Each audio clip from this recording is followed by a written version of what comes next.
On the morning of January 14th, 1995, what seemed to be just another ordinary day in Beaumont, Texas, was abruptly interrupted by devastating news. Within a few hours, the city's atmosphere of calm gave way to shock, fear, and disbelief. An elementary school teacher, admired for her dedication and care for her students, was found dead inside her own home. This was not just any case. This was not someone distant or unknown. She was a familiar figure in the community's daily life, someone everyone trusted, someone who never seemed to be at risk. Our killer believed that time had erased his tracks. He cleaned the crime scene, moved on with his life, and watched 27 years pass as if he had gotten away with it. But he forgot one detail. DNA does not forget. In 2021, what Texas police could not solve for decades, a family tree in modern science revealed in moments, bringing to light the face of the monster who took the life of teacher Mary Catherine Edwards. Want to understand how technology finally hunted this man down after nearly 30 years? Subscribe now to the channel and follow every step of this astonishing investigation.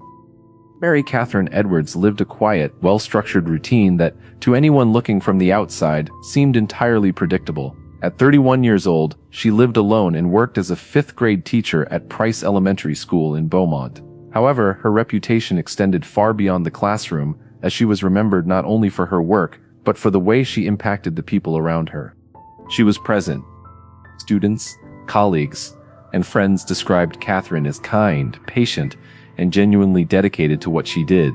She was not just a teacher who taught, but someone who cared about who each student was. Many of them, years later, would still remember the way she made them feel seen. She had grown up in the city of Beaumont itself, studied there, and built her life there. Nothing in her routine indicated risk. Nothing suggested that she could become the victim of something so brutal. Catherine also had an identical twin sister, Allison, who worked in the same school district. The two looked so alike that it often became a topic among students. At the beginning of each school year, Catherine made a point of explaining that if they saw someone identical to her who did not greet them, it was probably her sister. It was a quiet life, marked by simple routines that repeated with comfort and predictability. Her days were divided between work, preparing lessons, and quiet moments at home. By her side was Maggie, her beagle dog, a constant presence in her daily life, especially during late afternoon walks. She also maintained a close relationship with her parents, who lived a few miles away, and made a point of staying in frequent contact with her family. In addition, she nurtured long-standing friendships, built since her school and college years, with whom she still shared important moments of her life. On Friday, January 13, 1995, the day unfolded exactly like any other. She left school in the late afternoon, returned home, walked Maggie, and later that night poured herself a glass of wine. Then, she called her boyfriend. It was a normal conversation with no sign of concern, no indication that this would be the last time anyone would hear her voice. After that, everything went silent. No one knew exactly what happened inside that house in the following hours. There were no direct witnesses, no call for help, no sign from the outside that anything was wrong. On the morning of January 14, 1995, Catherine's parents drove through the quiet streets of Beaumont, carrying a growing sense of concern that intensified with every passing minute. She had not answered her phone since the night before, and that was not something typical of her. When they arrived at the townhouse complex where she lived, they noticed something unusual right away. The front door was unlocked. There were no signs of forced entry, no evidence that anyone had broken in.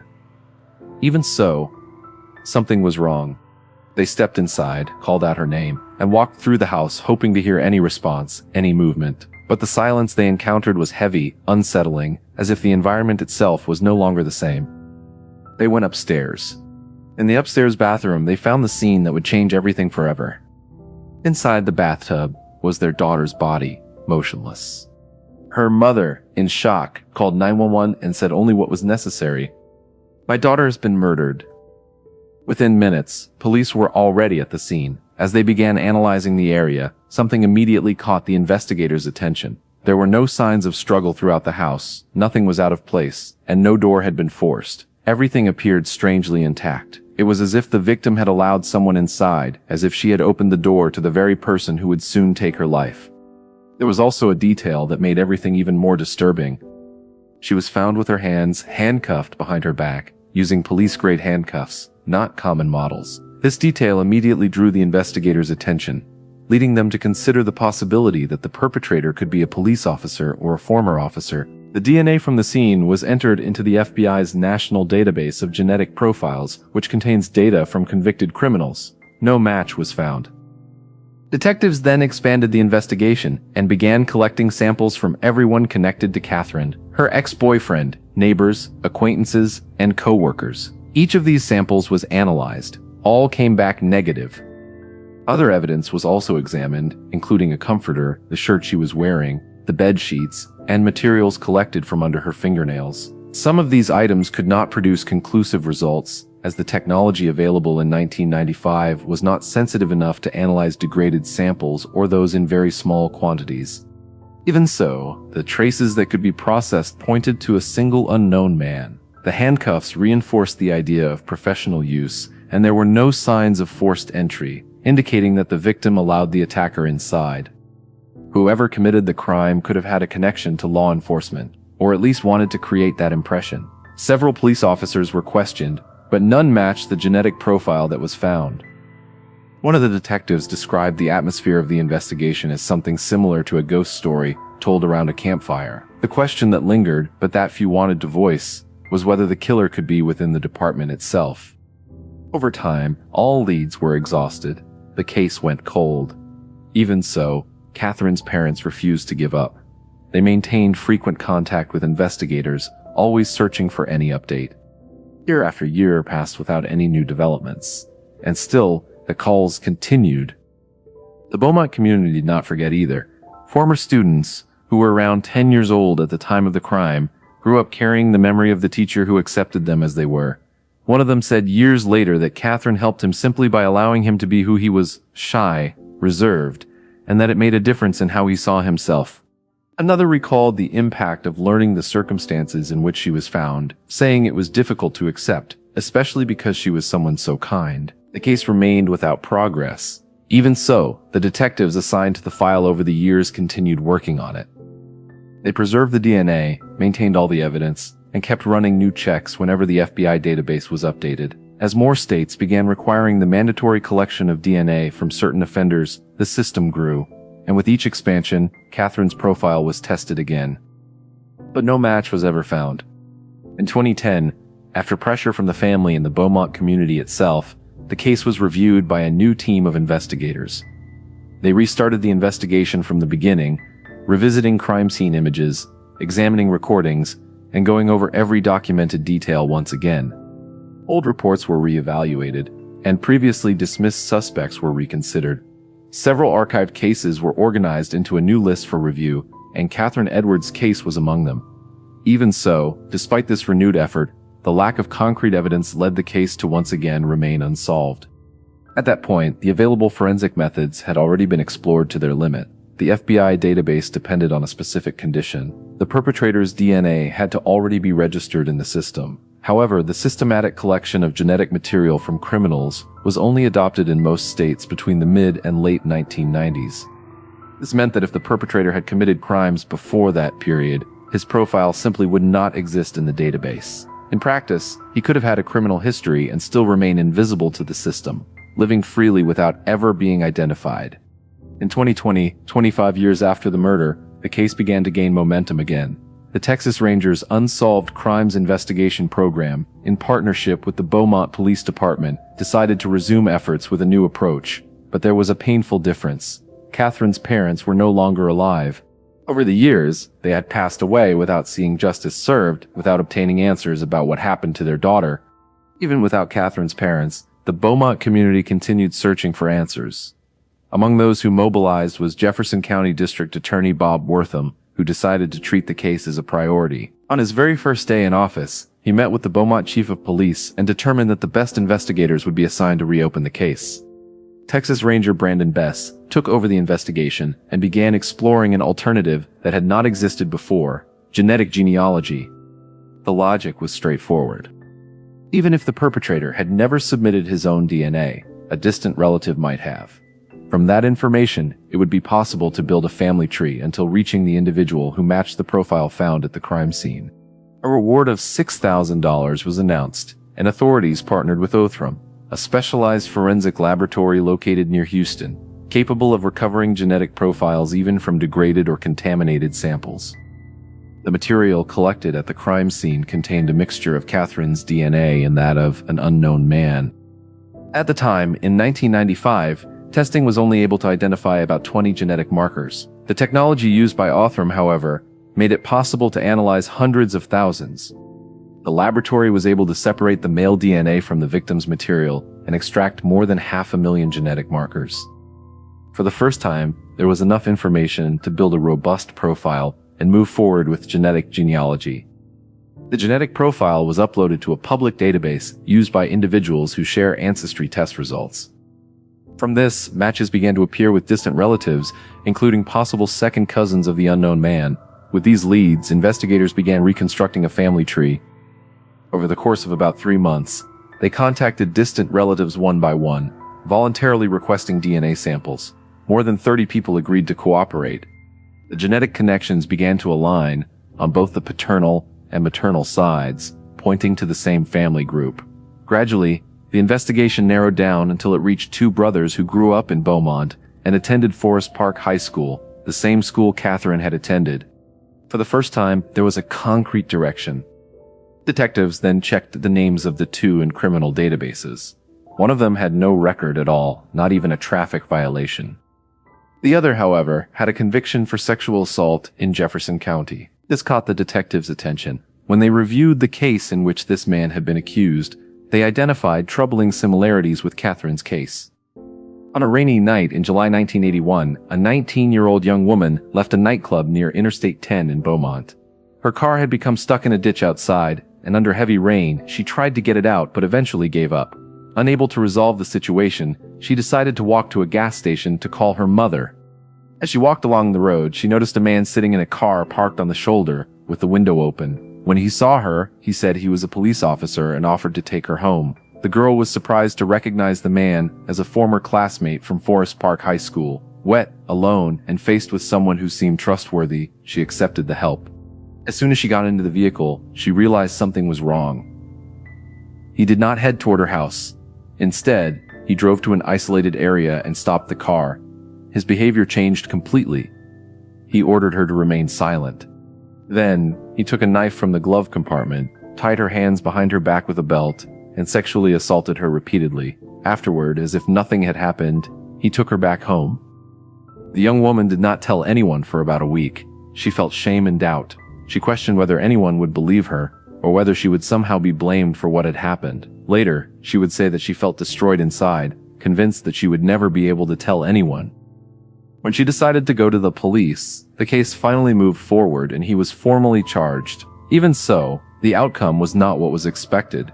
Instead of facing charges for sexual abuse, a plea agreement was reached, and he admitted guilt only to aggravated assault. The man, identified as Clayton Foreman, did not serve time in prison. Despite the severity of the acts, he had restrained the victim, tied her hands, used a knife to threaten her, pretended to be a police officer, and committed the assault. The punishment was limited to probation. At the time, he was 21 years old. His name and the genetic material collected were not entered into any sex offender database. It is worth noting that at that time, systems of this kind were either non-existent or poorly structured, which made it difficult to track offenders with this profile. Although Foreman had attended Forest Park High School and had even been captain of the football team, he had already graduated when Catherine was still studying there. Even so, investigators believed there could be some connection between the two and decided to take a closer look at the people closest to him. That was when an unexpected link emerged. Catherine and her identical twin sister had been bridesmaids at the wedding of Diana Dalio Coe, a schoolmate from Forest Park. Diana married a man in 1982 whom she had met while still in school. He had already graduated about 3 years earlier when they began their relationship. To the police's surprise, that man was Clayton Foreman. The marriage took place approximately 1 year after the attack on the 19-year-old young woman. At the time, Diana had no idea about Foreman's past, nor that he was going through legal proceedings while on probation. The marriage lasted 11 years and ended in 1993, 2 years before Catherine's death. For investigators, everything began to fall into place. He knew Catherine, and she also knew who he was. That explained why there were no signs of forced entry in the house. She had likely allowed him inside. When speaking with Foreman's ex-wife, new details about his behavior emerged. Looking back on their marriage, she recognized actions that, at the time, seemed ordinary, but later took on a different meaning. He kept a baton beside the bed and owned a pair of Smith & Wesson handcuffs, a standard model used by police, which hung from the rearview mirror of his car. When she learned of Catherine's death, who had been not only a friend but also a bridesmaid at her wedding, the ex-wife contacted Foreman to share the news. His reaction was brief and distant, reduced to 2 words: "Oh, really?" Foreman remained in Beaumont for years after the crime, living a normal life, and only left the city in 2007, when he moved to Reynoldsburg, Ohio, in the Columbus area. In the new city, he lived an apparently ordinary life with his fiancée and worked as a rideshare driver. Even after the move, he maintained ties to the past. In 2018, he returned to Beaumont to attend a class reunion, an event he himself helped organize. He was responsible for preparing tributes to deceased classmates, putting together presentations, and coordinating the entire program. Those who knew him described him as helpful and attentive. For many, it was unthinkable to associate him with any crime, much less murder and sexual assault. Foreman had the appearance of a respectable man, but underneath was hidden a monster capable of cruel acts. On April 15, 2021, with the support of the Reynoldsburg Police Department, a detective began discreet surveillance at Foreman's residence. The strategy was simple and effective: collect the trash he left on the curb. As soon as the bags were discarded and the suspect returned inside, investigators retrieved them. Among the materials separated for analysis were strands of hair, disposable utensils, medication packaging with his name on it, and even dental floss. Each item was carefully cataloged and sent to a forensic laboratory in Houston, Texas, for comparison with the DNA collected from the crime scene in 1995. On April 28, the result confirmed what had remained unanswered for decades. The genetic profile extracted from the trash matched the DNA found in Catherine's sexual assault examination. The match left no room for doubt. The probability of error was 1 in 461 septillion, a number virtually impossible to dispute. The following day, April 29, the investigators responsible for Catherine's case traveled to Ohio to speak with Foreman. He agreed to voluntarily appear at the local police station to give a statement. From the beginning, he was informed that he was not in custody and could leave at any time. In an apparently calm environment, a recorded conversation began that lasted about 49 minutes.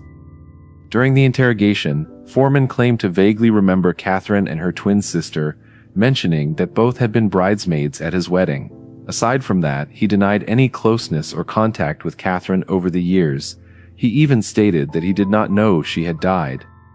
Investigators then presented a photograph of the ceremony. In the image, his ex-wife appeared alongside Catherine and her twin sister. Foreman confirmed that it was his wedding, held in 1982, but insisted that it had been the only occasion on which he had contact with the two. As the questions became more direct, the tension increased. Near the end, the detectives clearly revealed that the DNA found on Catherine's bed and on her body on the day of the crime matched his. Foreman hesitated. He said he had no idea how that genetic material could have been there. One of the investigators replied that there was only one possible explanation. Then, he stated that only 2 people knew what had really happened that night, and one of them could no longer speak. Under pressure, Foreman decided to end the interrogation and requested a lawyer. He was released from the room, as had been guaranteed from the beginning. However, about 30 seconds later, still in the hallway, officers approached him and placed him under arrest for capital murder. The handcuffs used were the same Smith & Wesson brand that had been removed from Catherine's wrists 26 years earlier. The evidence had been released specifically for that moment. For investigators, it was more than a procedure. It represented a symbolic form of justice, directly connecting the crime to the person responsible decades later. A formal extradition request was issued by the governor of Texas and sent to authorities in Ohio. The process faced a few weeks of delay, but in the end, Foreman was extradited back to Jefferson County. The trial began in March 2024, nearly 3 decades after Catherine's death. Her parents were no longer alive to witness that moment. Bob Wortham, the prosecutor who had played a key role in reopening the case, was also no longer leading the proceedings.